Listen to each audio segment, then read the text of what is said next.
Gobierno de España, Ministerio para la Transición Ecológica y el Reto Demográfico, Embalse del Atazar, Redes de Educación, Patrimonio y Cultura.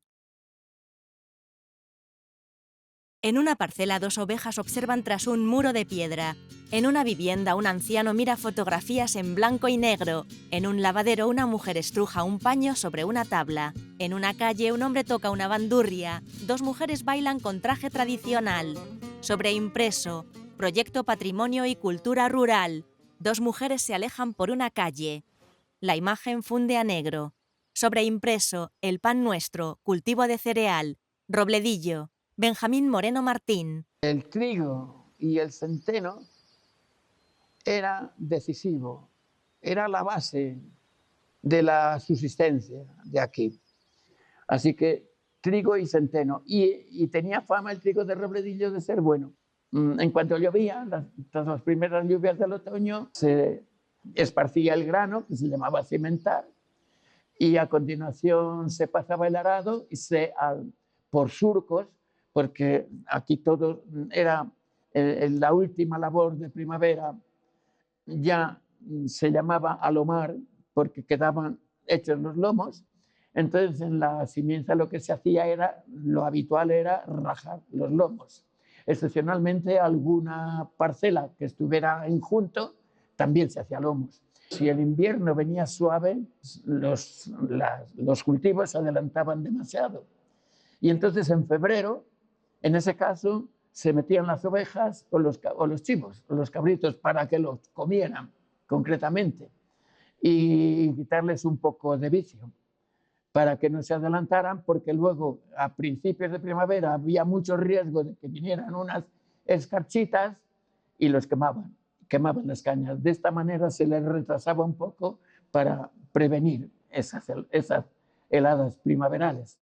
A continuación de meter los ganados, las ovejas y los chivos, para que no se adelanten tanto los panes, lo habitual era ararlo otra vez. Y ese arado consistía en seguir el surco hecho con el arado sin profundizar mucho, a lo cual en operación que se llamaba rejacar. Entonces, eso era muy importante porque evitaba hierba, la hierba pequeña que hubiera nacido y otras que estuvieran por nacer se mataba. Y daba mucha facilidad, hacía mucho más fácil la operación de escargar que vendría después. Pues normalmente nos íbamos a escardar por los pequeños de la casa, porque era lo que mejor podíamos hacer. Aquilina Gómez. Íbamos con algún mayor, porque si no, por menos de nada, pues arrancábamos la mata del trigo o la mata del centeno. Era muy laborioso, porque claro, tenías que sacarlo de entre las matas buenas. Y se notaba la finca que escardabas y la que no escardabas, se notaba muchísimo, porque es que las hierbas malas no dejan crecer a las buenas. La operación de cegar se lleva a cabo cuando el cereal ya está maduro. Primeramente madura el centeno. Los centenos siempre maduran un poco antes que los trigos.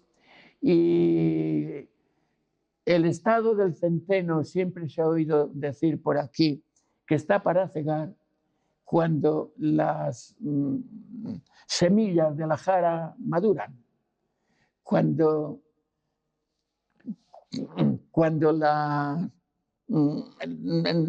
aquí se llamaba repipión de las jaras, el fruto de la jara madura, significa que el centeno también. Generalmente, pues a partir de primeros de julio ya se empezaba a cegar el centeno.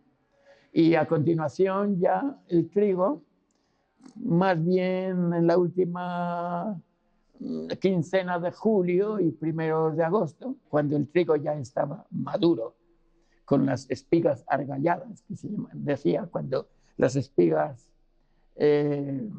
se agachan, en vez de estar las espigas rectas, que no tendrían grano, las espigas bien granadas se agachan y entonces ya el trigo está en perfectas condiciones de siega. Las herramientas de siega eran las hoces de corte o hoces de dientes. Las de corte también se llamaban gallegas y las utilizaba la gente mayor.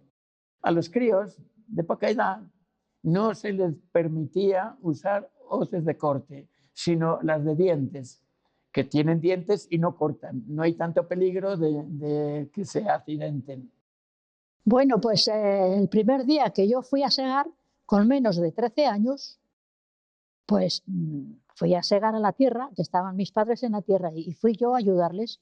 Entonces, cojo la hoz y ya me dijeron mis padres que me pusiera la zoqueta.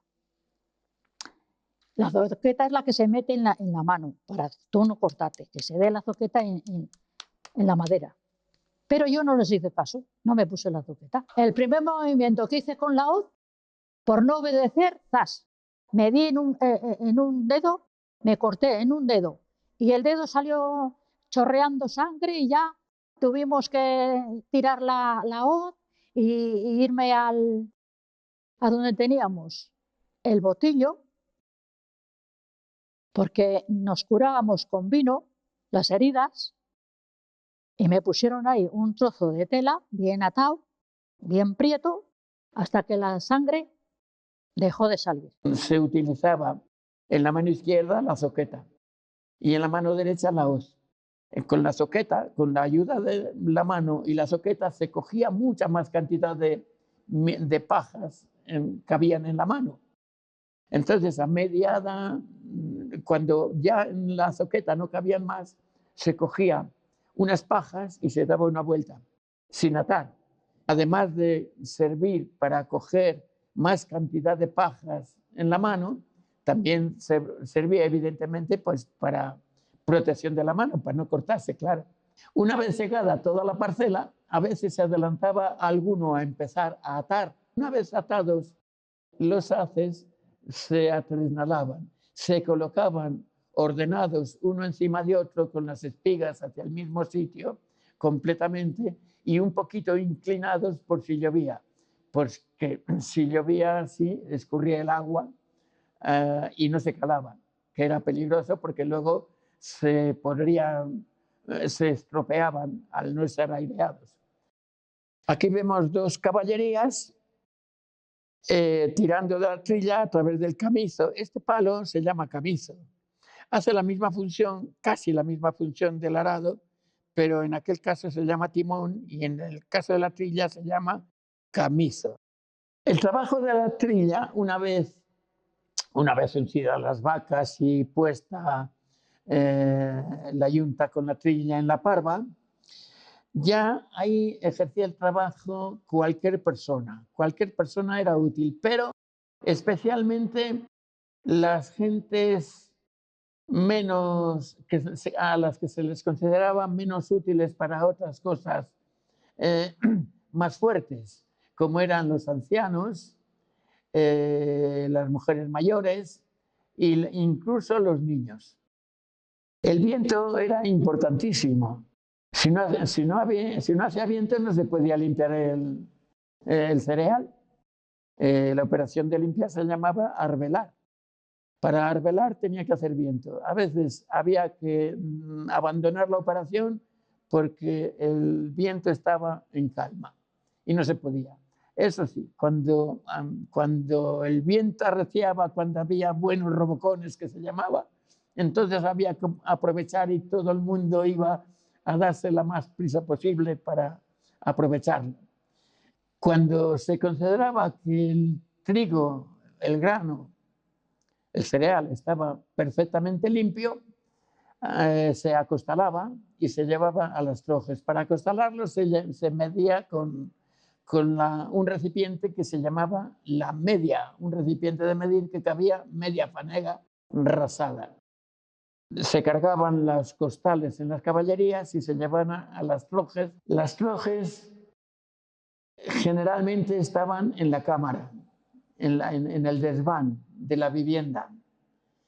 Allí había unos recipientes que eran de adobes enlucidos por dentro y allí se depositaban el cereal. Desde allí se cogía después otra vez en costales para llevarlo al molino. La imagen funde a negro.